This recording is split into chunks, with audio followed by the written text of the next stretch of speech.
আমরা সেখানে বলেছিলাম যে আমাদের ১৫০টা আসন আমাদের উইন করার এবং একদম কনফার্ম এরকম জেতার মতন সিচুয়েশনে আছে।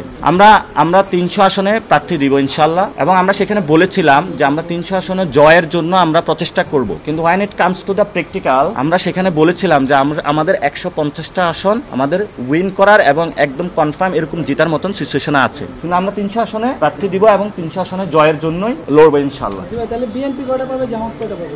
বিএনপি কয়টা পাবে, জামাত কয়টা পাবে ওইটা তো আমি বলতে পারবো না। এটা যারা ভোট দিবে তারা হলো ডিসাইড করতে পারবে।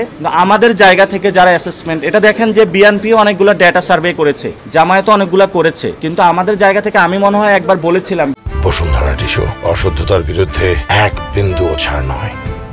বিএনপির ৫০-১০০ আসনের উপরে যাবে না, কিন্তু আপনারা তো এখন বাস্তব সিনারিও দেখতে পাচ্ছেন কোন দিকে তলানিতে যাচ্ছে। যে সো কম বেশি হবে সেটা হলো আপনারা ডিসাইড করবেন। তবে আপনাদের যারা এই সাংবাদিক ভাইয়েরাও প্রার্থী হতে চান, আপনারাও ইনশাল্লাহ সংসদে কথা বলতে চান, আসবেন ইনশাল্লাহ, আমরা সবাই মিলে সংসদে যাব।